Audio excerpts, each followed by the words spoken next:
I wanna stick on the announcer trend train. I want to have a conversation related to Saturday's game. First off, I went back, watched most of the first quarter, and then we will talk about what I want to talk about. I thought Connor Onion and Mark Helfrich did a great job. I thought for an FS1 game, they're a good crew. They are a solid crew. Got me the information I needed. Helfrich gave me good analysis. The one thing I want to talk about, and one thing that was fascinatingly aware, I felt that a lot of people were aware of in the stadium, and this is a topic we don't really talk about that much, was the gambling aspect of it all, going into the final drive of the game. So I don't have the specific number, but at that point, Penn State was had hit the cover and was at the total was at the under, and basically that was the most interesting storyline happening in the stadium at that moment. First off, I want to say that even with maybe 20,000 people inside Beaver Stadium at that point, it's amazing how loud that just like the sound is in there. I thought that was of note. And that actually comes through on the TV broadcast as well. But what I thought was interesting, and what I want to ask you about is, are we at the point with sports gambling where it is okay for the announcer to not be tongue-in-cheek about that? And I don't think Connor Onion was terribly, and I think, like I said, I think he did a great job. But I would rather just you be honest that this is very important to, like, this is the only interesting thing that's happening related to this game right now. Had it been a tight score, a tight game, I don't care about that. But is it okay for an announcer to talk about that, or are we still? Oh, yeah, we are well past the point where tongue-in-cheek should be happening. Honestly, I see enough of Mike Pereira and rules people who add nothing. If you have a game like this and your network and ESPN has them, it's Penn State or Mary Kate Dolan, right? Like, and some other people, bring them in and live at a game and say, hey, right now, there's a minute left. The over is this, the spread is this. This is what's interesting to some people, is because at least then you've informed everyone about the whole. This is probably interesting to some people. Maybe I know what you're talking about. Maybe I don't. Feel free to inform me. Feel free to, okay, hey, they scored and that made that made them over for anybody who bet it that way. Hey, they scored and that reduced the spread and they lost there. I think that's okay, because otherwise people are just guessing at what you're talking about. And the job is to inform viewers. And we are in a world where everybody's betting now, especially in the NFL, but even in college, yes, it's fair game. We're past the point where you have to pretend. Yes, it's probably, I don't know the percentage of people. Maybe it's 40% who have money on the game. I don't know if that's high or low. You think that's 40? Low. That's way high. That feels extremely high to me. Okay, so what's the number?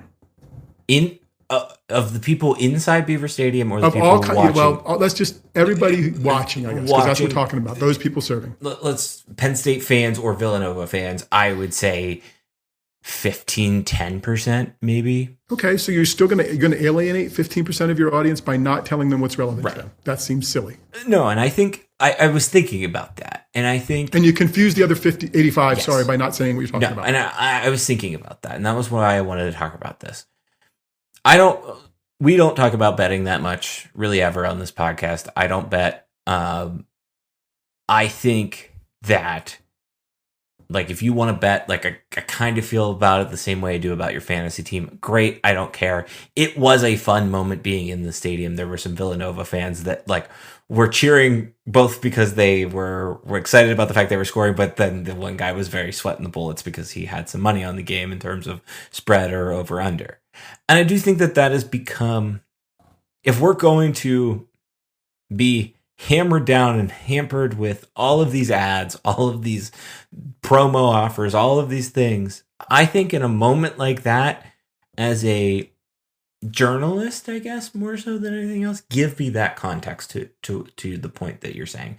I think that's okay.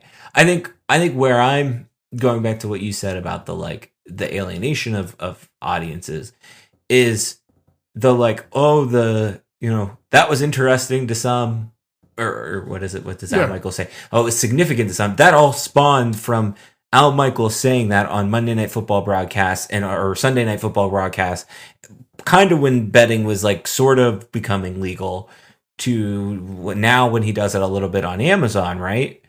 But it's still like this like very broad or very open inside joke. Right, and especially with the NFL, they have betting partners. Right. They have people who do it. If you're on ESPN, get the ESPN bet sponsor when he makes the read and talks about it. That's significant because anybody that made that bet on the game through ESPN bet knows the spread was whatever.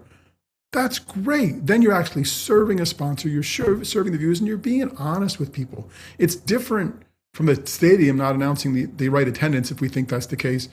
But you're still just be honest. Like if you want people to trust you about other stuff, go ahead and be honest with them about that stuff. It's not a big deal. Somebody decided to bet. You're one of the bigger number of percentage that didn't bet. That's okay. But at least you know what they're talking about as opposed to, well, I wonder if he's talking about the over. I wonder if he's talking about the spread. Is there some parlay I don't know about? Like, just tell us. Yeah.